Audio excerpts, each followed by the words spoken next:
We all know that drinking alcohol is bad for us, but some of us still do it. In the UK, we pay a huge £3.5 billion annually for the National Health Service to treat over 60 alcohol-induced medical conditions, including liver disease, pancreatitis, diabetes, heart disease, and numerous forms of cancer. Fortunately, it seems that the message to put down the booze has trickled down to the younger generation, as a recent study of 16 to 24-year-olds shows that over the past 10 years, they have started drinking less. I'm Tamsin Bell, and I spoke to Linda Ning Phat from University College London to find out why more teens are laying off the drinks.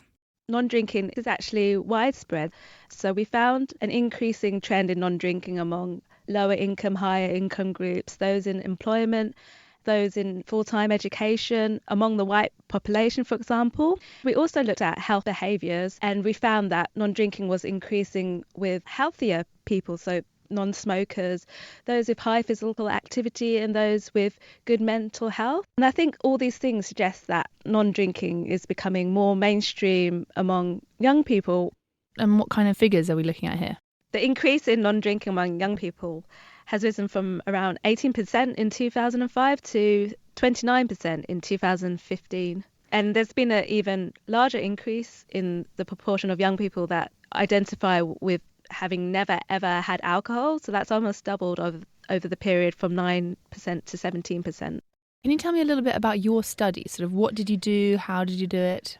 Luckily, in this modern age, we have data mining programs that assist with our statistical analysis. So our study was based on data from the Health Survey for England, which is an annual nationally representative survey of the general population living in England. Our sample was limited to young people aged 16 to 24, resulting in just under 10,000 people that were interviewed. And they were asked all sorts of questions, including questions to do with their alcohol consumption, but also other topics such as their social background. Given your area of expertise, why do you think that young people are drinking less alcohol?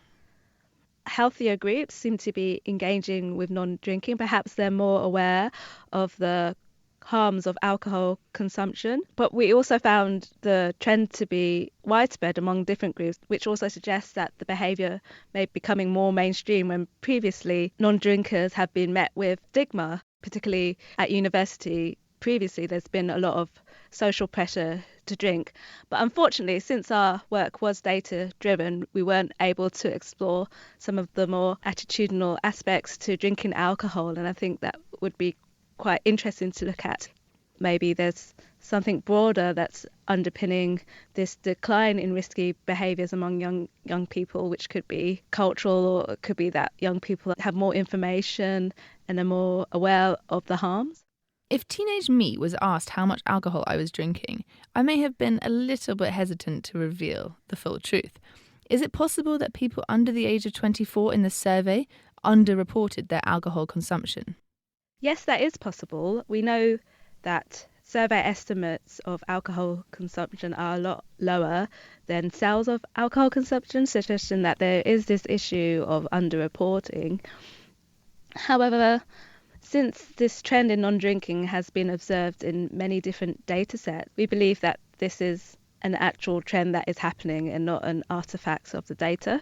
Looking to the future, what benefits of lower drinking rates can you foresee? People shouldn't feel the pressure to drink alcohol if they don't want to. Even small amounts of alcohol may be harmful to health. For example, it might increase cancer risk.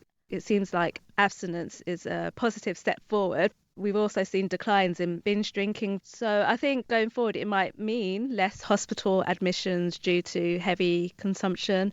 That was Linda Ning Phat from University College London, and their recent research has been published in the journal BMC Public Health.